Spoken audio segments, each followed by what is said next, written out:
How to fix green screen flashes on Samsung Galaxy S26 Ultra. So let's start the video. First of all, go to app library. Now here, so click on settings app. Now in settings, scroll down to and click on developer option. So after click on developer option, scroll down.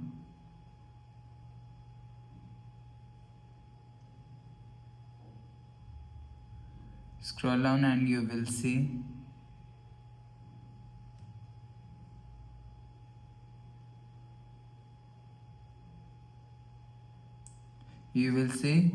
show hardware layers updates. So first of all, turn off this button.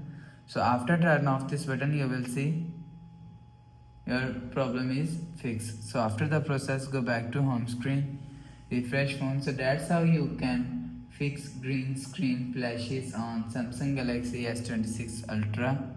So if you like the video, please subscribe. Thanks for watching.